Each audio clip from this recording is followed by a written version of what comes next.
Hey, Officer Police! Stop! Come here. You guys said this is your vehicle? Yeah. What's going on? Come here. Come out of the woods. At around 3:30 that morning, officers from the Austin Police Department were patrolling near the 700 block of A.Z. Morton Road, which runs quietly along the edge of the park. They had spotted a stolen vehicle parked nearby and called for a tow truck. Senior Officer Adam Reinhardt remained behind to supervise the tow while the other officers continued their patrol. It was quiet until two figures stepped out from the darkness near the tree line. They were identified as Kay Smith and her boyfriend, Brandon Thompson. Officer Reinhardt ordered them to show their hands, a routine instruction during such encounters. But within seconds, the situation changed completely. I need to go get my other shoes on. No, you guys can come out of the woods real quick. Come over here. You're detained. You're not free to go. I can't fucking see anything. I know. That's why I got my flashlight. Get your hand out of your pocket, man. Other shoes on. No, you guys can come out of the woods real quick. Come over here. You're detained. You're not free to go. I can't see anything. I know. That's why I got my flashlight. Get your hand out of your pocket, man. What? Get your hand out of your pocket.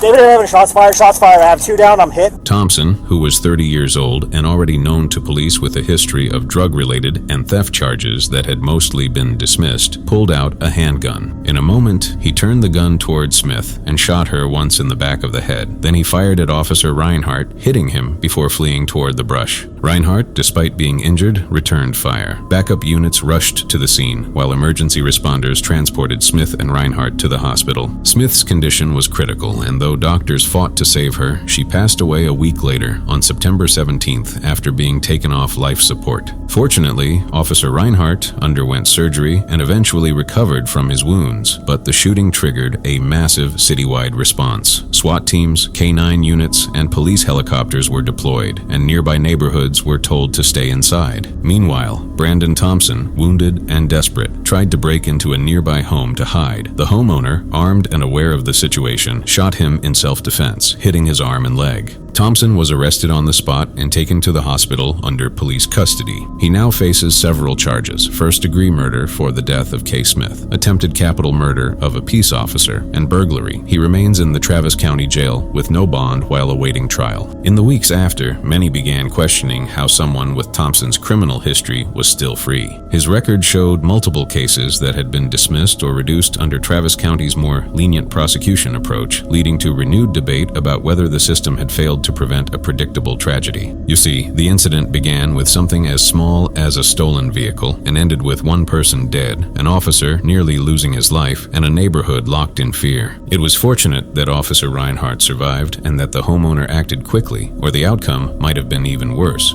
But it's still unclear why he shot his girlfriend, or whether he was aiming at the officer and mistakenly hit her instead. A simple curfew patrol in a quiet park should never lead to something like this, and it shows how important it is for both law enforcement and the justice system to take repeat offenses seriously before they turn into something far more tragic. On November 10th, 2025, a father and daughter set out on what should have been another quiet humanitarian flight, something they had already done several times before, but this mission turned into a heartbreaking tragedy in the skies over Florida. Hurricane Melissa had just torn through Jamaica as a violent Category 5 storm on October 28th, bringing winds over 160 miles per hour, flooding entire towns and destroying homes, schools, and small businesses across parishes like St. James and Westmoreland, leaving thousands of people displaced and causing nearly $8 billion in damage to a country already struggling with its economy and tourism. In the days that followed, humanitarian groups, churches, and volunteers from all over began sending aid, everything from medical supplies to water filters, and among those helping was 53-year-old pilot Alexander Worm, the founder of a Cayman Islands Christian ministry called Ignite the Fire, known for youth support and outreach across the Caribbean. Along with him was his 22-year-old daughter, Serena, who had grown up watching her father serve others and had come to share the same sense of responsibility and compassion. Together, they made several flights to Jamaica, delivering relief goods to areas like Montego Bay, working closely with groups such as Crisis Response International. To support these missions, they had recently purchased a 1976 Beechcraft B-100 King Air, a twin-engine turboprop registered as N-30HG, an older aircraft, but one they believed could carry the supplies and reach the island quickly. But on that morning, shortly after taking off from Fort Lauderdale Executive Airport at around 10:18 a.m., as the plane climbed smoothly to about 11,000 feet, something suddenly went wrong.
Emergency responders rushed to the scene and found the plane partially submerged, the smell of fuel drifting across the water, and pieces of wreckage scattered dangerously close to nearby homes, one wheel even landing just steps from a backyard pool. Tragically, both Alexander and Serena did not survive the crash, and their bodies were recovered the following day. As of November 2025, investigators from the NTSB and FAA are still examining what happened, with no confirmed cause yet. Early flight data suggests a sudden loss of control, but with clear weather and no obvious environmental issues, attention has turned to the aircraft itself, raising questions about whether an older plane like this might have suffered a mechanical or structural failure during the climb. Some aviation experts have pointed out the risks involved in relying on small general aviation aircraft for long-distance relief missions, especially older ones that do not have the same advanced safety systems found in commercial jets. Although the plane had made previous trips safely, the lack of immediate black box analysis leaves many possibilities open, from engine trouble to a critical system failure. It was fortunate, in a tragic way, that the aircraft came down in an open pond rather than directly into nearby houses, otherwise the loss of life could have been far greater.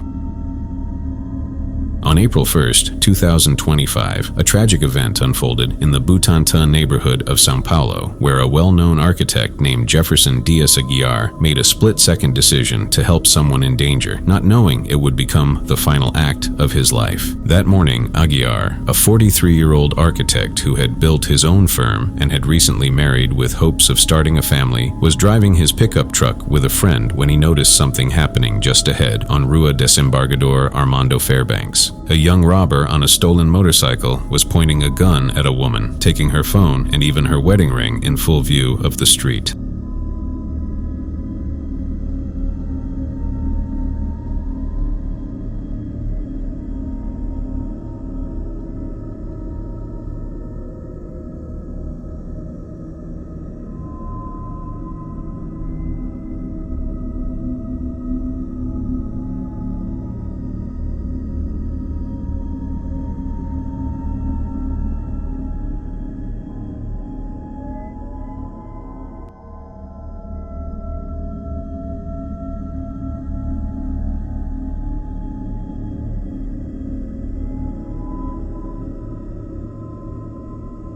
Aguiar, who was known by his family and friends as someone who simply couldn't ignore someone in trouble, decided to step in. He accelerated his truck toward the suspect, fully aware that these types of robberies often end with the criminals weaving through traffic and escaping long before police arrive, leaving victims helpless on the sidewalk. For a brief moment, it must have looked like the situation was under control. The thief was down and the woman was safe, but what followed left everyone frozen in shock.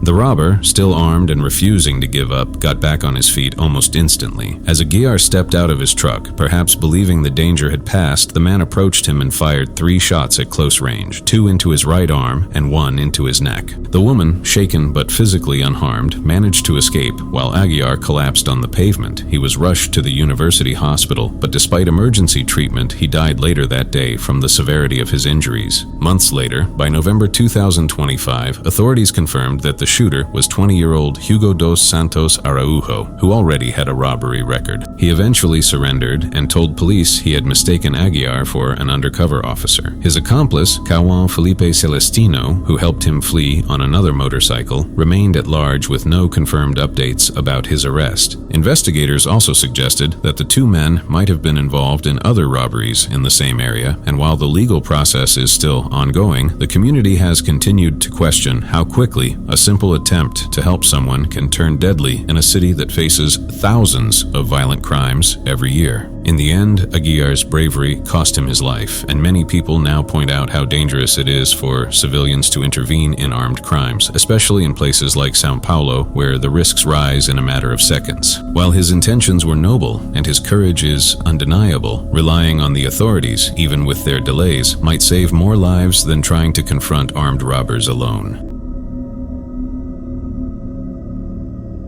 On January 7, 2024, what began as a normal afternoon drive on a rural road in Bac Giang Province, Vietnam, slowly turned into a chain of events that no one on that road could have predicted. Around 1:45 p.m. that day, a truck driven by Tran Van Man was making its way down BT-04, moving as trucks usually do on a weekday afternoon. Coming from the opposite direction was a Yamaha Exciter motorbike ridden by 32-year-old DVC from Hang Cam village. Motorbikes make up most of the traffic in Vietnam, and on narrow roads like this, even a small mistake can turn dangerous very quickly. As the 2 vehicles approached each other, something suddenly went wrong, resembling a scene from Final Destination.